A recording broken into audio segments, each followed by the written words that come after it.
各位朋友、弟兄姊妹平安。好多人以為咧聖經係一本古老嘅經典，同現代科學咧係無關嘅。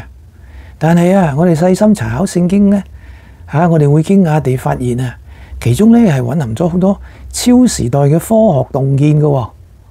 嗱，其中一個令人驚嘆嘅例子咧，就係關乎地球嘅形狀同埋佢自轉嘅描述啦。嗱，以前嘅人咧就以為地球係平坦嘅。但係聖經咧一早就暗示咧地球嘅形狀咧係圓嘅。嗱，上次我哋已經睇過啦以賽亞書40章22節咧提到神坐在大地的圓弓之上。咁呢個同現代科學所確認咧地球嘅係球體係一個圓嘅球體咧係完全吻合嘅。好啦，咁令人更驚奇嘅咧就係咧聖經嘅作者唔止話知道地球係圓嘅，佢仲知道咧地球係自轉嘅。嗱，我哋知道地球咧係不停咁自轉，圍繞佢自己嘅軸咧係自轉嘅。呢一點嘅事實咧特別咧係體現喺耶穌講及佢第二次回來嘅預言之中嘅。嗱，關於耶穌第二次回來咧，耶穌咧喺路加福音係咁講嘅，佢回來嘅時候嘅景象咧就係咧路加福音17章31節，在那日人在屋頂上，東西在屋裏，不要下來拿。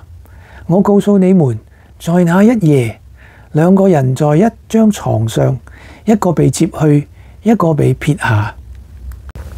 嗱，乍看之下咧，呢兩次經文咧好似有啲矛盾喎。一度咧就講耶穌翻嚟嗰一日那一日，另一度咧就話那一夜。咁批評聖經嗰啲人就話咧，喂，呢個邏輯上有個錯誤喎。耶穌翻嚟嗰陣時點可以又係夜晚，同時又係日頭咧？咁樣咁佢哋就話聖經有個錯誤啦咁樣。但係呢個似乎係邏輯上嘅矛盾咧，其實就揭示咗一個驚人嘅天文學事實。嗱，因為地球係不停嘅，地球係圓嘅，同時佢不停地繞着自己嘅軸咧係自轉嘅。咁因為地球係圓同埋持續嘅自轉咧，當某一個地區係日頭嘅時候咧，另一個地區咧就係夜晚嘅。即係我哋而家香港咧係日頭咁講啊，加拿大咧就係夜晚嘅。